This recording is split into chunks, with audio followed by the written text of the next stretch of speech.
Hello, I'm John Garvin, the writer and director, and I'm here with... Sam Whitwer. I play Deacon St. John in Days Gone.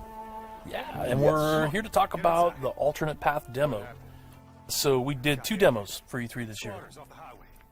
One you guys saw at the media showcase, and this one we showed behind closed doors on the floor at E3. And so for the first time, we're releasing it online so that everybody can kind of take a look at it. And I thought I'd just talk a little bit about, what the differences are, and just kind of just show you what we were trying to accomplish this year. Yeah, I mean, the most obvious difference so far is the last one was nighttime during the rain, and this is daytime during the snow. Yeah, and it's not just cosmetic, and I think that's one of the things we really wanted to emphasize, because this time we're showing sort of a day in the life of Deacon. He's on the drifter bike here. We wanted to show a little more of the bike riding and how the weather can kind of impact that. So we have this drifting mechanic, right? You see him kind of slipping and sliding around a little bit. Changes the handling of the bike. That's really interesting. Now, there were wolves there last time, John, and these wolves would pursue you down this road, and then Deacon had to turn his back, shoot a wolf, and he got clotheslined right up there, didn't he? Yeah, exactly. So this time you see that he wasn't being chased by the wolves. That's a dynamic event that can that can happen or not. It just depends on when you're playing the game. Interesting. And this time Deacon saw the ambush and he was able to avoid it. So he kind of comes up and around and behind them. So does weather impacts whether these creatures show up or not in daytime, nighttime, all that stuff? Yeah, absolutely. So especially the freakers, they come out. They're mostly nocturnal, but they will come out as the weather gets colder. They become stronger in the cold. Right. And so that will, again, kind of change up the way the game plays. That's very, very... I kind of love that you decided to do this as a demo to show 2 completely different iterations on the same exact mission in the game. Yes, exactly. So we wanted to have, the job is basically the same. Deacon hears that his buddy's in trouble, rides out to save his life. And, as you can see here, this is a completely different experience from what we showed in the first demo. In the first one, Deacon gets clotheslined, and it sounded very painful, by the way. Speaking of painful, okay, so the combat in this game is fairly brutal. John, you want to talk about that a little bit? Well, we just wanted to make it as realistic as possible. So, yeah, we're not holding back on that at all. And Sam's done most of his own stunt work for this. And I can tell you that when we're on the performance stage and we're capturing that stuff, we just try to keep it real, right? Right.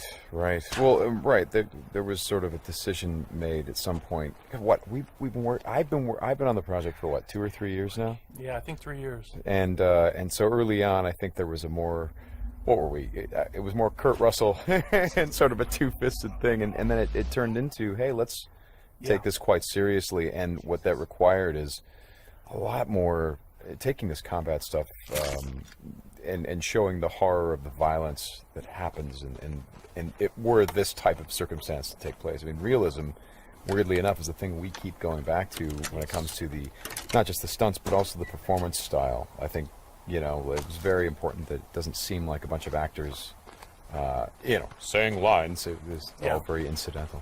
And we wanted the world to sort of reflect that as well. So you saw there that Deacon broke into that emergency vehicle. And found some supplies. So this is what we're calling our survival vision. So you saw that earlier when he was looking at Manny's bike on the ground.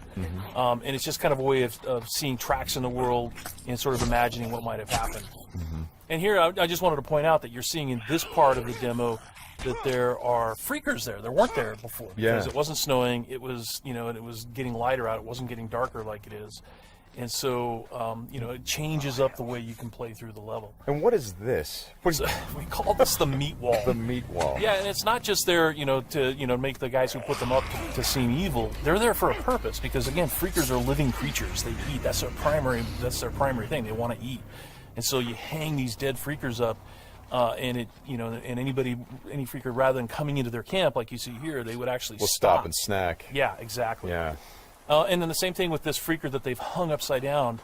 There's a bear trap underneath it, and they use that because a freaker will come, be attracted to the meat, and then hit that trap. Interesting. Another thing you just saw, by the way, is that tin can. The tin can trap that you that's an alarm that the Marauders will put up. And this is, again, some of the things that Marauder camps just do. And you find these Marauder camps throughout the world. You'll find traps like that, and then if you're careful and you're paying attention, you can avoid them. Because in the first demo, Deacon didn't avoid it, and he set off that alarm. Right. Now this is the same tactic he used last time. Throws the rock to get someone to lure him over and have him step in the bear trap. But this one plays out a little bit differently than last time. One of the things that struck me, and we've talked about this obviously as we've shot, but there's an effort of the other Marauders to get this guy to shut up, and he won't. Yeah, and so in the first demo, Deacon's heading on down the trail, and you can hear that happening behind him. Right. And this time we're showing what happened. So, he's watching everybody react to this poor guy trapped in the in that bear trap, and she just is like, shut up, shut up, shut up, and then just loses it and shoots the guy. Right. Right. And of course, in the meantime, Deacon is crafting a Molotov and just takes them all out. Right. Oh boy, that's good. Ow. Ow. So again, it's like in the previous demo, Deacon would have gone off to the trail down to the right. This time he's going to head this way. He follows the tracks, and comes under a sniper attack. Now let me ask you something about the survival. Okay, there's a sniper attack coming, but the survival vision is, if you don't say upgrade your survival vision, can you miss clues? I mean, are there things that you would get if you upgraded your survival vision that would help you complete the mission better? Exactly, and you have to, we have a whole skill tree, and it's all tied to the experience that you can earn as you're just playing through the game, and then you can upgrade those things. What's happening here? We got a freaker tied to a tree.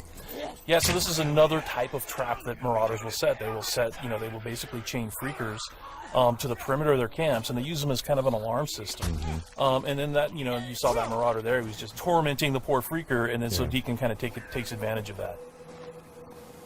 Well, and you think for a moment that Deacon is the guy, he's sort of helping the freaker by, getting the guy that taunted him. No, and then he's going to take the freaker out right afterward. Exactly. And this is a bit of silent sniping using the crossbow.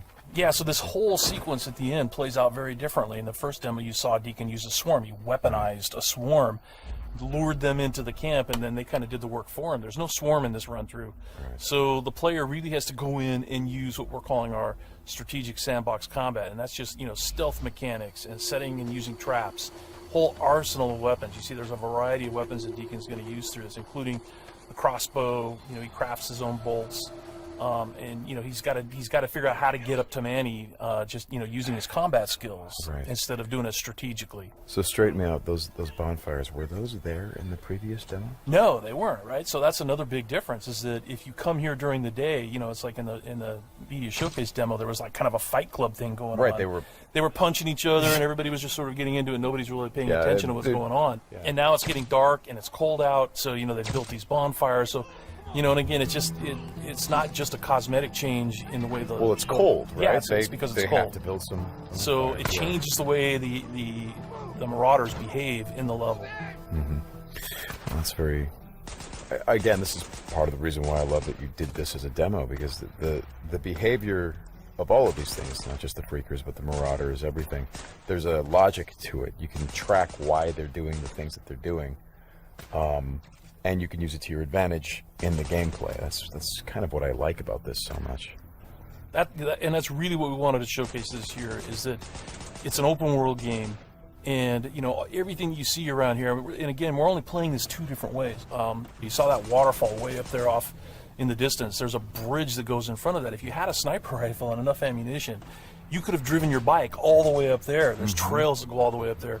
And you could have used your sniper rifle to take out this entire camp, because it would have taken them a while to figure out where the shots were coming from and to get to you. So, that's a different way to play it. There's another way to play it, by the way, where you could have just stealthed in through the entire camp if you had the skills to do it. And you could have just taken everybody out silently, or almost everybody. And then you could have gotten up to where Manny's being held using a different route, and just stealth killed that guy. There's no reason that you have to come in and run and gun it like Deacon is doing here. Hey, how scarce is ammunition? Because I see him switching from a bunch of weapons, and when we saw this demo, when I came in inside A3, one of the things that I really enjoyed was I was sitting next to you, and the driver was playing the game, and at some point I saw you shift in your chair and you leaned forward, and I heard you say, "Oh man, uh-oh." And I'm like, whoa, what's going on? He's like, he's going to get killed. I'm like, whoa, oh. And I leaned forward. I was like, oh, I guess there's some real danger. And one of the things was that he was running out of ammunition. And he was trying to go pick up ammo from the dead he was looking for Marauders. ammo, But but he I've was seen, under fire. so when we were at so- E3, we had a whole team with us, and everybody played it slightly differently. So it just shows you that it's not scripted at all. Yeah. And then this Rager bear. Oh, Yeah, boy. the infected bear. The infected bear. That's yeah. That's not what you want to see. Well, we thought that would be a good way to end the demo, is to show that it's just one, for Deacon's life. It's just one darn thing after After the another. other, yeah. Right? You're going to save your buddy. You get clotheslined. You get attacked by wolves, or you think you're finally done. You rescued you've gone through all this stuff, and then suddenly, Rager Bear. Right. Well, as you've said to me, it's not just about exploring an open world, as it is the open world coming after you, the open world seeking you out, trying to. Yeah, exactly. That's our tagline. In Days Gone, you don't have to go seeking out trouble. The world comes for you. Trouble's looking for you. All right, Sam. Thanks a lot. Thanks, John. It's been fun, and I hope you guys enjoy the demo. And we'll talk more about it soon.